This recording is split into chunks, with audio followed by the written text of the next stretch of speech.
Samajwadi party के पूर्व मुख्यमंत्री अखिलेश यादव जनपद इटावा में एक शादी समारोह में पहुंचे और वहीं मीडिया से बात करते हुए भारतीय जनता पार्टी पर उन्होंने जमकर निशाना साधा। आपको बता दें, इटावा में पहुंचकर लोगों से मुलाकात की और वहीं भाजपा पर उन्होंने जमकर निशाना साधा और योगी सरकार पर भी कई सवालिया निशान खड़े करे थे। तो भारतीय जनता पार्टी और उनके तमाम धार्मिक लोग, और मैं तो कहूँगा कि इस देश के तमाम वो लोग जो धार्मिक कार्यों से जुड़े लोग हैं, वो कम से कम उत्तर प्रदेश के मुख्यमंत्री और जो कुंभ संपन्न हुआ उसकी समीक्षा जरूर करें। और जिस समय वो समीक्षा करेंगे वो महसूस करेंगे कि हमारे कुंभ को और पौराणिक जो परंपरा रही है या कुंभ के आयोजन में सबसे ज़्यादा श्रद्धालुओं को अगर ठेस और सबसे ज़्यादा श्रद्धालु अगर कभी अपमानित हुआ है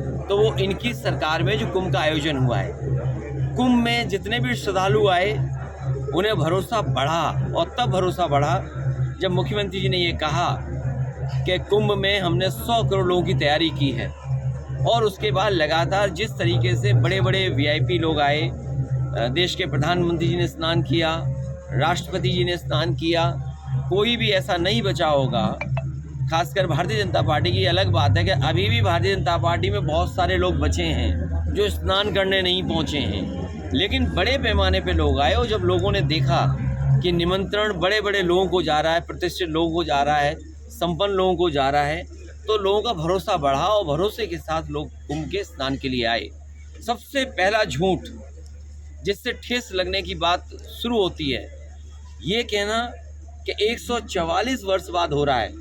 अगर ये बात उन्होंने पहले कही 144 साल बाद पहली बार हो रहा है, तो उनके घोषणा पत्र और उनका जो बजट अभी आया है, उस बजट की स्पीच में आप देखेंगे दूसरी लाइन ये लिखी है कि कुंभ का जो आयोजन है वो हर इतने वर्षों के बाद होता है, 144 वर्षों के बाद ही होता है, 12 वर्षों के बाद ही होता है।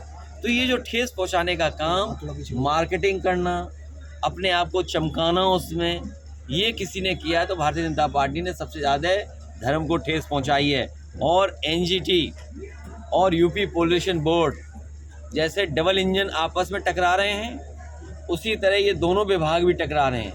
अब तो साइंटिस्ट भी टकराने लगे हैं। तो मैं तो कहूँगा ये डबल इंजन सरकार नहीं है।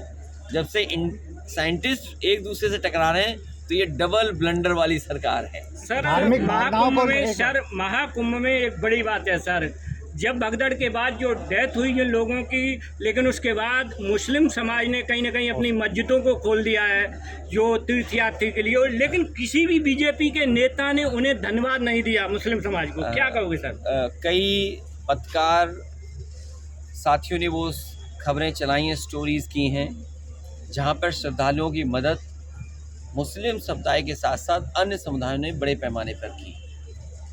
उस दिन जिस समय सरकार का इंतजाम फेल हो गया, तो सबसे ज़्यादा मदद करने के लोग अगर कोई सामने आए तो मुस्लिम समाज के लोग। उन्होंने अपनी मस्जिदों में, अपने घर में, अपने मदरसों में, अपने जो भी स्थान उनके पास था, न केवल उन्हें रुकने की जगह दी बल्कि उनकी जो सेवा कर सकते थे उस समय कड़ाके की ठंड में, जब सबसे ज़्यादा ज़रूरत थी खाने पीने के, कपड़ों की, वो इंतज़ाम किया।